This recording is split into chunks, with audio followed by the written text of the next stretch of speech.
Viewers உங்க எல்லாருக்கும் ஒரு பெரிய வணக்கம். இன்னைக்கான வீடியோ என்ன அப்படின்னு பாத்தீங்கன்னா, இந்தியா விஸ் பங்களாதேஷ் சீரிஸோட முதல் T20 வந்து பாத்தீங்க அப்படின்னா ஆரம்பிச்சு நடந்து முடிஞ்சிருச்சு. ஒரு சூப்பரான ஒரு சீரிஸ் அப்படின்னே வந்து சொல்லலாம். இது ஆரம்பத்திலே ரொம்ப நல்லா தெரியுது. ஏன்னா இந்தியன் யங்ஸ்டர்ஸ் வந்து பாத்தீங்க அப்படின்னா ஃப்ரெண்ட் த லைன் வந்து வர்றாங்க. இதுல நிறைய யங் டேலண்ட்ஸுக்கு வாய்ப்பு கொடுக்கப்பட்டிருக்கு. பிகாஸ் இது T20 இயர் கிடையாது. ஸோ அதனால இது மாதிரி நிறைய யங் டேலண்ட்ஸை வந்து நம்ம இந்த இருக்கிற டைம்ல க்ரூம் பண்ணிக்கிட்டாதான் அடுத்த வேர்ல்டு கப்புக்கு T20 வேர்ல்டு கப்புக்கு சொல்றேன் அப்படியே ரெடியா இருக்க முடியும். ஓகே, சோ இப்போ பங்களாதேஷ் டூர் ஆஃப் இந்தியால முதல் மேட்ச் வந்து இன்னைக்கு வந்து பாத்தீங்க அப்படின்னா குவாலியர்ல நடந்துச்சு. இந்தியா டாஸ் வின் பண்ணி நாங்க ஃபர்ஸ்ட் வந்து பவுலிங் பண்ணிக்கிறோம் அப்படின்னு சொன்னாங்க. சோ பங்களாதேஷ் பொறுத்த வரைக்கும் அங்கேயும் ஒரு சில நல்ல பிளேயர்ஸ் இருக்காங்க. அவங்க கொஞ்சம் நல்லா ஆடுவாங்கன்னு நான் எக்ஸ்பெக்ட் பண்ணேன். பட் ஆனா வழக்கம் போல பெருசா அந்த மெஹந்தி ஹாசன் மிராஸ் அவர் மட்டும் ஒரு 35 ரன் அடிச்சாரே தவிர வேற யாருமே வந்து பாத்தீங்க அப்படின்னா நல்லா விளையாடல. சாண்டோ அந்த டீமோட கேப்டன் அவர் ஒரு 27 அடிச்சாரு. மற்றபடி எல்லாருமே சொற்ப ரன்கள் அவுட் ஆக நம்மளோட பவுலர்ஸ் லைக் ஒரு ஹர்ஷ்தீப் சிங் வந்து 3 விக்கெட் எடுத்தாரு.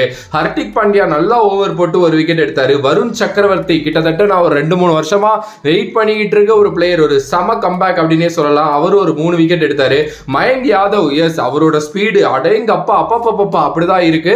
அவர் ஒரு விக்கெட் எடுத்தாரு. நிதிஷ் ரெட்டி 2 ஓவர் நல்லா போட்டார், விக்கெட் எடுக்கல. வாஷிங்டன் சுந்தர் 2 ஓவர் போட்டு 12 ரன் கொடுத்து ஒரு விக்கெட் எடுத்தாரு. ஒரு மாதிரி நல்லா இருந்துச்சு இதை பாக்குறதுக்கு அப்படின்னே வந்து சொல்லலாம். எஸ் டோட்டலா வந்து பாத்தீங்க அப்படின்னா 127 10 ஓவர் முடிவில் வந்து பங்களாதேஷ் அடிச்சிருந்தாங்க. 128ங்கிற ஒரு ஈஸியான டார்கெட்டை நோக்கி தான் விளையாட ஆரம்பிச்சாங்க நம்ம இந்திய அணி. அபிஷேக் சர்மா ஆரம்பிச்சாரு. அவரோட கேம் எப்படி இருக்கும், ஒரு 4 ஒரு 6 அப்படிங்கிற மாதிரி அடிக்க ஆரம்பிச்சாரு. ஸோ 2 4 ஒரு 6 அடிச்சிருந்தப்போ அவர் வந்து ரன் அவுட் ஆகிட்டாரு. அது முழுக்க முழுக்க அவர் மேல ஒரு தப்பு அப்படின்னு சொல்லலாம். அது பாக்குறதுக்கு சஞ்சு சாம்சன் மேல தப்பு மாதிரி இருந்திருக்கும். கால் பண்ணாரு, ஆனா இவர் வந்து கொஞ்சம் அப்படியே ஓடிட்டாரு ரொம்ப தூரம் அப்படின்னே சொல்லலாம். அந்த இடத்துல ஒரு அப்படியே ஒரு எப்படி சொல்றது ஒரு மிஸ் ஆகி அவர் வந்து அவுட் ஆகி போயிட்டாரு. சஞ்சு ஒரு சைடு ரொம்ப நல்லா விளையாண்டாருங்க. எஸ் 19 பால்ல 29 ரன் 6 4. பட் இப்படிப்பட்ட ஒரு கேமுக்கு வந்து பாத்தீங்கன்னா இது ஒரு நல்ல ஸ்கோர் அப்படின்னே சொல்லலாம். இன்னொரு சைடு சூரியகுமார் யாதவ் டிபிக்கல் சூரியகுமார் யாதவ் தான் இன்னைக்கும் பார்த்தோம். ஒரு 3 6 2 4ன்னு சொல்லிட்டு ஒரு 207 ஸ்ட்ரைக் ரேட்ல அவரோட கேம் பிளே ரொம்ப நல்லா இருந்துச்சு. அவரும் 29 ரன்ல அவுட் ஆனாரு. நிதிஷ் ரெட்டி கொஞ்சம் ஸ்ட்ரகிள்டு இன்னிங்ஸ் தான். பட் ஓகே, இப்பதான் முதல் மேட்ச் இல்லையா, கொஞ்சம் அது அப்படிதான் இருக்கும். கொஞ்சம் சீக்கிரமா வேற அனுப்பி விட்டுட்டாங்க அவரை.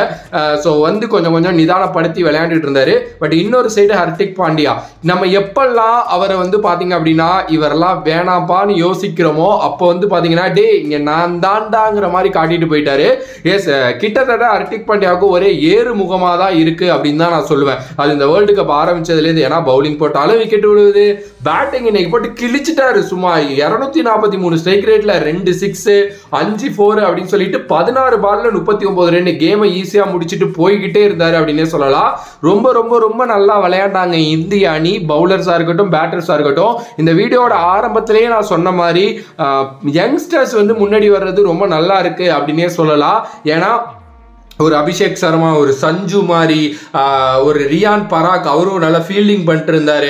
ஒரு நிதிஷ் ரெட்டி மாதிரி, வாஷிங்டன் சுந்தர் மாதிரி, அண்ட் வருண் சக்கரவர்த்தி மாதிரி, மயங்க் யாதவ் மாதிரி, ஹர்ஷ்தீப் சிங் மாதிரி சின்ன பசங்க வந்து விளையாடுறது இந்திய அணிக்கு ஒரு பெரிய பூஸ்டப்பா இருக்கும். ஏன்னா இப்படிப்பட்ட ஒரு இந்திய அணியை உருவாக்கணும் தான் நிறைய போராடிட்டு இருக்காரு காம்பீர். ஒவ்வொரு இதுலையுமே எல்லாருமே நல்லா பெர்ஃபார்ம் பண்ணணும் அப்படின்னு சொல்லிட்டு இதுக்கு அடுத்தபடியா வந்து அடுத்த மேட்ச் வந்து இன்னும் கொஞ்சம் நாள்ல வந்து இருக்கு.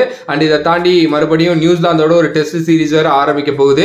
தொடர்ந்து நம்ம எல்லா கவரேஜும் பண்ண போறோம். இதை தாண்டி ஐபிஎல்லோட ரீடென்ஷன் பத்தி நிறைய அப்டேட்ஸ் நம்ம பேசிக்கிட்டே இருக்க போறோம். அண்ட் தொடர்ந்து நம்மளோட சேனலை சப்ஸ்கிரைப் பண்ணி வீடியோஸை பாருங்க.